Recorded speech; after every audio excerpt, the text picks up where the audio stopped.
कंगना रनावत, तुम कौन होती हो? इंसान जातियों को अलग अलग करने वाली और ऊंच नीच में भेदभाव करने वाली। कंगना रनावत, तेरा मुंह काला।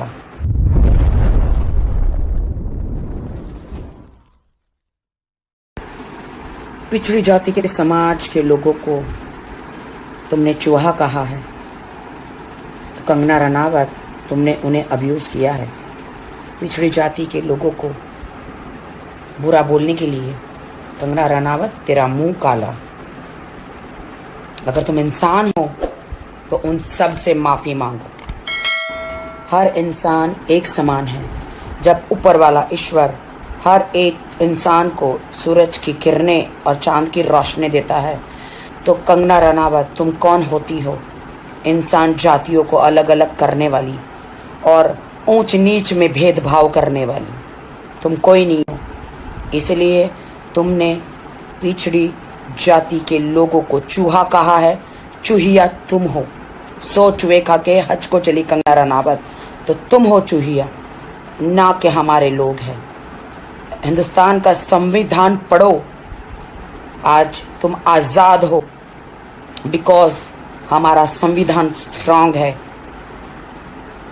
डॉक्टर बाबा साहेब आम्बेडकर जी ने जो नेक काम किए हैं, जो संविधान को लाए हैं, जो बदला है, वो कोई नहीं कर सकता। जय भीम। पुराने ज़माने में औरतें हस्बैंड के मर जाने के बाद सती की जाती थी, उनके बाल निकाल दिए जाते थे। आज तुम आज़ाद हो क्योंकि हमारे लिए संविधान है।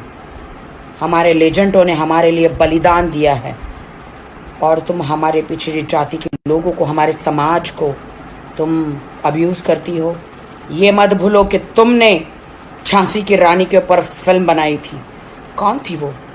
वो भी पिछड़ी जाति की एक महिला थी जिन्होंने युद्ध किया था अपने लोगों के लिए। भूल गई? उसके लिए तुमने काफ़ी अवार्ड बटोरे हैं, तुमने काफ़ी पैसे कमाए हैं। तो अब्यूज़ करना बंद करो, माफ़ी मांगो हमारे लोगों से, हिंदुस्तान से माफ़ी मांगो। तुम्हें मौका देते हैं, माफ़ी मांगो। तुम्हें सिर्फ अधिकार है नेपोटिज्म और सुशांत के न्याय के बारे में आप बात करो। हिंदुस्तान के संविधान के बारे में, हिंदुस्तान के लोगों के बारे में, हिंदुस्तान के लेजेंडों के बारे में जब तुम्हें पता नहीं है तो उसके बारे में बात मत करो तुम, ठीक है? तुम आरक्षण को ख़त्म करना चाहती हो, तुम संविधान को बदलना चाहती हो। तुम जैसे लोगों का मुंह काला हो और हम जैसे लोग ये नहीं होने देंगे। हम देश के साथ हैं। कंगना, सावित्रीबाई फुले जी को आप जानती हो कि नहीं मुझे नहीं पता, बट इस देश में सबसे पहले जो महिलाओं के लिए स्कूल है उन्होंने खोला था। तो आज तुम पढ़ लिख कर इतना चबड़ चबड़ करती हो तो तुम्हें उन्हें धन्यवाद देना चाहिए, उनकी आरती उतारनी चाहिए, उनको पूजा करनी चाहिए। क्योंकि पिछले ज़माने जो पहले हुआ करता था कि औरत विधवा हो जाती तो उन्हें कोने में बिठा दिया जाता था, उनका खाना पीना अलग हुआ करता था, उनके बाल मुंडवा दिए जाते थे, उनको सती कर दिया जाता था। औरतों के लिए कोई भी सुविधाएं नहीं थी। तो इनका शुक्रगुजार करो कि आज तुम आज़ाद हो। सब फीमेलें आज़ाद है। इतिहास पढ़ो। अगर दिमाग में बुद्धि काम नहीं कर रही है, इतिहास पढ़ोगे तो पता चल जाएगा कि सावित्रीबाई फुले जी ने कितने अच्छे काम किए। कंगना रनावत, संविधान पढ़ो। संविधान नहीं होता तो तुम्हें जौहर करना पड़ता, और अनफॉर्चुनेट अगर तुम विधवा हो जाती तो तुम्हें सती हो जाना पड़ता, एक कोने में बैठे रहना पड़ता, संसार से अलग कर दिया जाता और तुम दूसरी शादी भी नहीं कर सकती थी। इसीलिए संविधान पढ़ो, सोचे समझे बगैर मत बोलो। संविधान ना होता तो आपको सती कहलाना पड़ता। संविधान ना होता तो आप ये पढ़ लिख कर स्कूल भी नहीं जा पाती, कुछ नहीं कर पाती। यहाँ तक जो बॉलीवुड में आके जो तुम स्टार बनी हो, हम बने हैं स्टार, जितने भी स्टार बने हैं लोग, संविधान नहीं होता तो इतने कामयाब भी हम नहीं होते, और महिलाएं खास करके इतनी आगे नहीं बढ़ पाती। बहुत सारे लोगों की माँओं ने बर्तन मांजकर, सड़कों पर झाड़ू लगाकर अपने बच्चों की परवरिश करी है। तो उन लोगों को तुम अब्यूज मत करो। ईश्वर न करे कि तुम्हारी माँ ने ऐसा कुछ तुम्हारे लिए किया हो, लोगों के बर्तन मांजकर, सड़कों पर झाड़ू लगाकर, लोगों के टॉयलेट धोकर तुम्हें पढ़ाया हो।